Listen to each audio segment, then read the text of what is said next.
So, Frederick Douglass Mays Sr., Junior. Jr. Yes, but after my father died, I became the senior, All right. and then Petty became the junior, Okay. and Douglas became the third. All right. All right. Maybe. And his girlfriend had a miscarriage the other day, so there will not be another fourth, not now. Okay. But we shall see in the future. We shall see. So, Papa Fred, Mm-hmm. who are you, man? That's right. Hey, listen.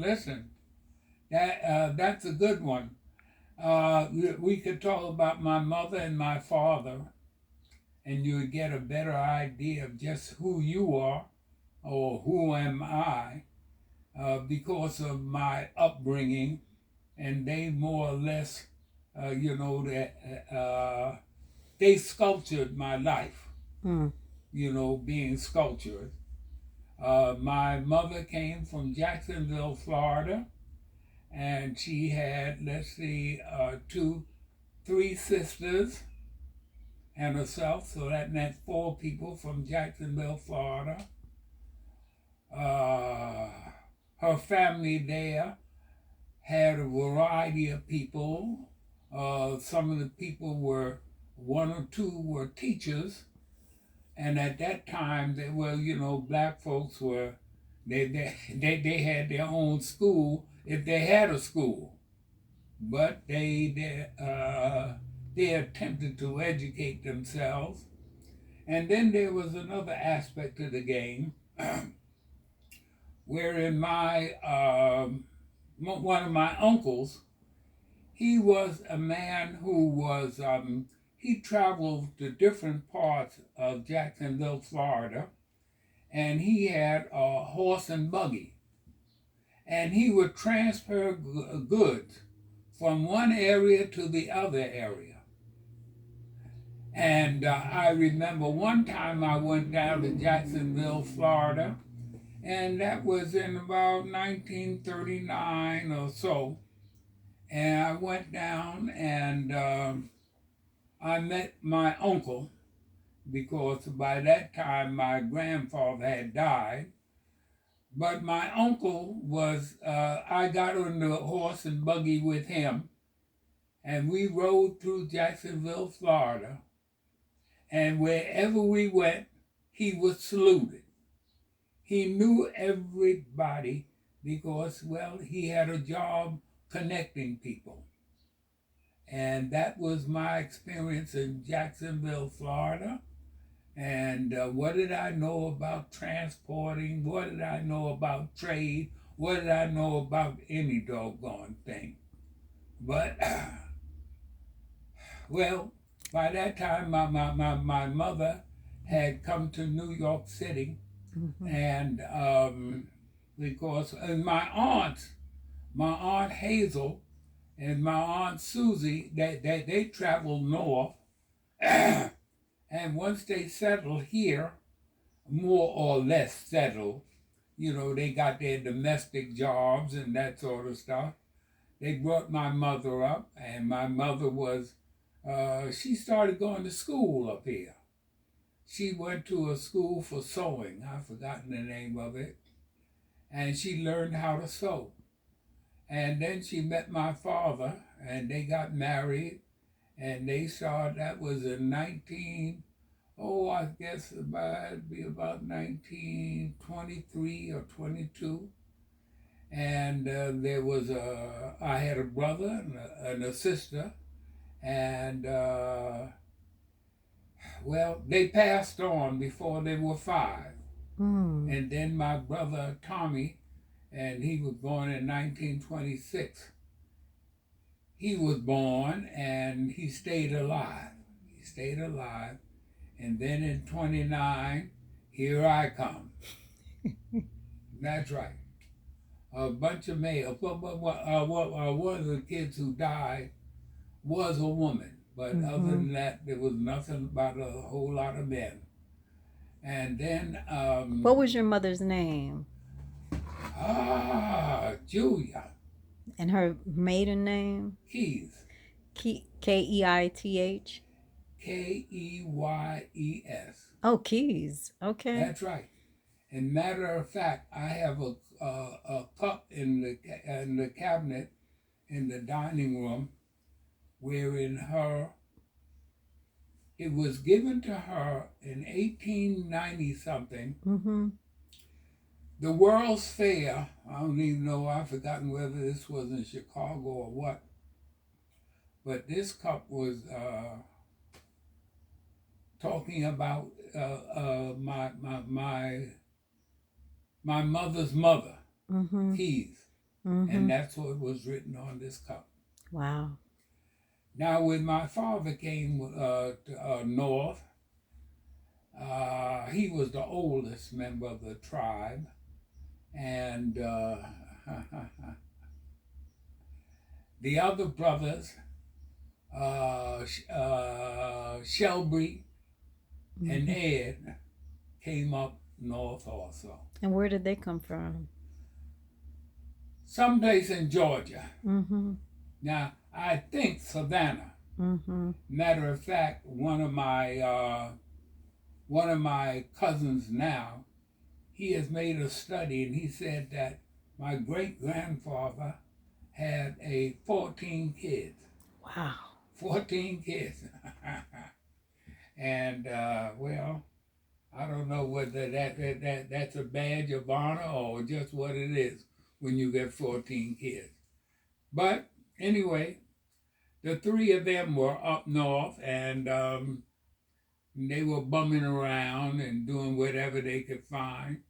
And among other things, my uncle Shelby, he went to work for a pharmacy Mm-hmm. on Madison Avenue. Wow. And he was putting stuff on shelves, and he was also making deliveries. Mm-hmm. And he had a certain a personality in which people will ask for deliveries by him. He was a dresser. Mm-hmm. He loved to get, he wouldn't leave the house without shining his shoes. Like some people we know. That's right. That's right. And it's interesting. Now, my Uncle Ed, he could accept being a laborer. Mm-hmm. And went into the building industry, and he was carrying stuff up and down the steps.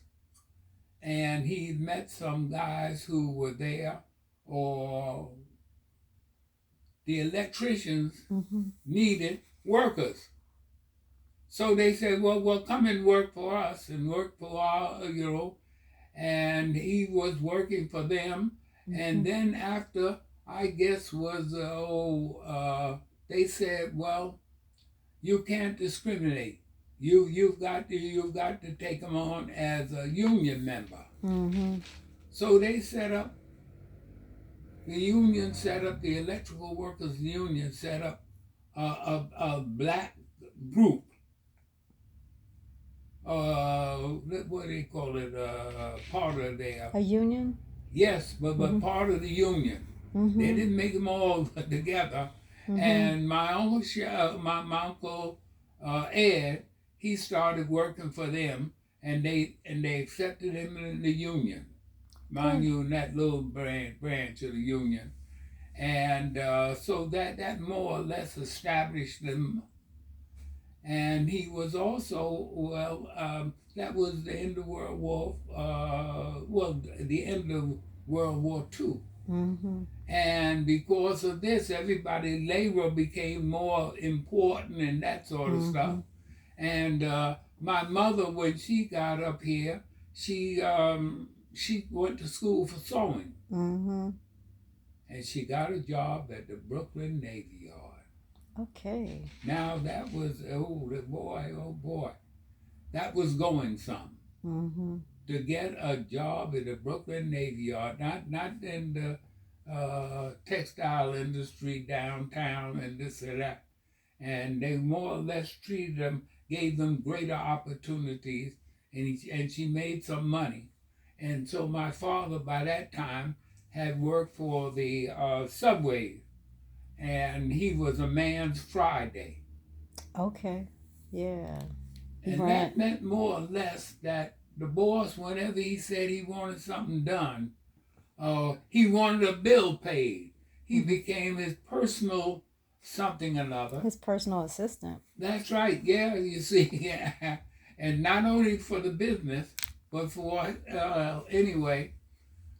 When they started breaking down the rules and saying that you can't treat black folks but in a certain way and they gotta be integrated and like that, Mm-hmm.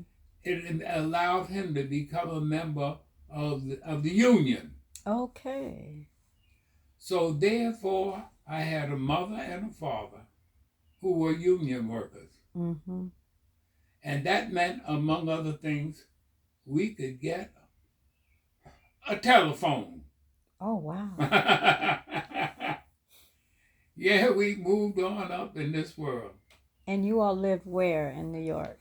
We lived on 137th Street in a brownstone. Okay.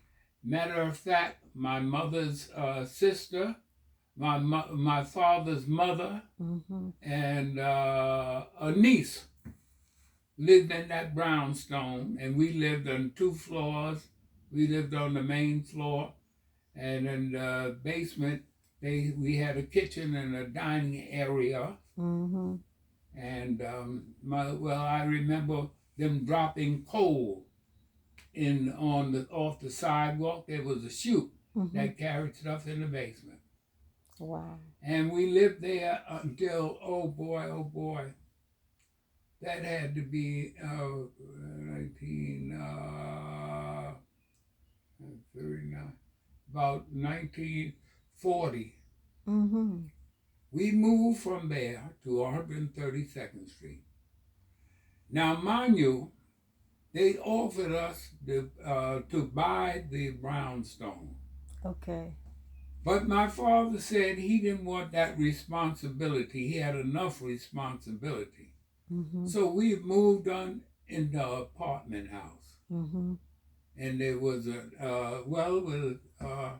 1416 127th Street.